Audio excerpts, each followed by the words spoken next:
야, nếu mà chơi giữ được cái quảng bố kia nó wow sẽ sai cái gì rồi ho ho những món đó chỉ có cái gì sao mà chỉ có chỉ một con cổ ho là cá một nó chỉ có màu sắc kìa sẽ mình cũng một tờ tràn căng luôn một tờ chọn số nó to này tiểu nhỏ nhỏ sai bị chết chọn bây giờ tôi lấy nó kìa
bên hình mở sợ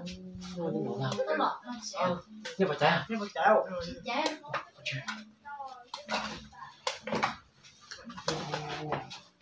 nên là ngon để ở bên lưng nha rồi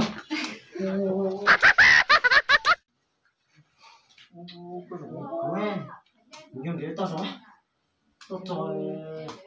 nên chúng ta tao không có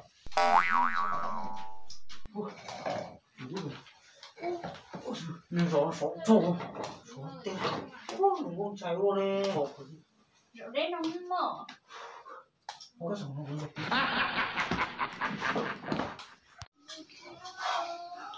bố đâu con mẹ con nói chuyện này chả này cần phải kinh luôn đi muốn chơi đây sẽ à lo ấy cho con nhớ một tí nữa muốn chơi đây là của chỉ cần thấy con à đây cho sao thì tự nhiên nó thiệp cái hồ cho sẽ sinh động mà lo thầu ê con mẹ con gỡ nói chuyện con à chả có tuổi của nhau thầu tiền nói trừ gì kì lo một sai thì sao sai trừ muốn là hồ hao trừ à sao tiền chi nó vẫn trừ thì kinh nó vẫn trừ nó sao thì chủ nó sao chủ Ôi đi rồi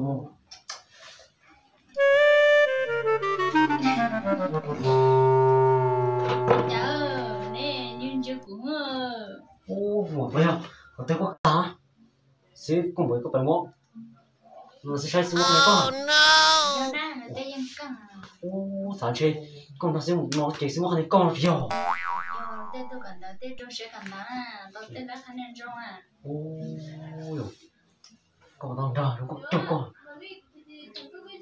mua thêm mà em tôi một cổ chỉ số nào cổ tôi không là hai đâu số rồi á cũng không là hai tiền mua cổ mà em cổ thì cũng là cao rồi tôi còn là nhà cái thảo cơ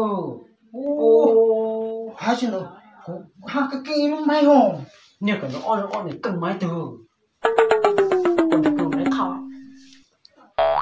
mùa á cô cả ta có chỉ một đồ sưu sai trong này con để cho con này rồi bố em cần đợi chị xứ mỗi viêm bán là chị biết say xua rau sẽ là cô lên đỡ rong cô lên khá nên rong mà 좀 안에 싶어. nhưng bữa để xí mà nhưng đi mà bữa nè 오, 에토모. 고도 이 어머가 뿌이 하나 자고 깽이 꽁.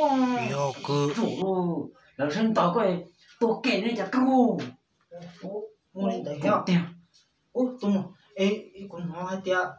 네, 저 영사야. 거는 깽이 오는 하야 뭐요. bữa tết tôi cần đầu tết trâu xưa cần đầu với đi căng nè Ô đấy, đồ cần. Tên ông tôi đến tế tuổi nào cũng muộn. 오, 요. Ô cần được tên ông số này. Đấy một nó tóm này. 오, 깽이 오요. Một cái chỉ muốn nói dấu. nè cái tháp lâu kiếm chén nha 오, 뭐는 하. chim màu bé tôi cần đó là bé tôi cần đó là bé chỉ thải giống món này tạt lỗ nên bắn rồi đấy nè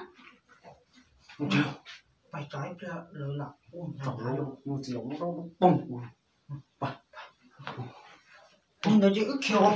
chim bay không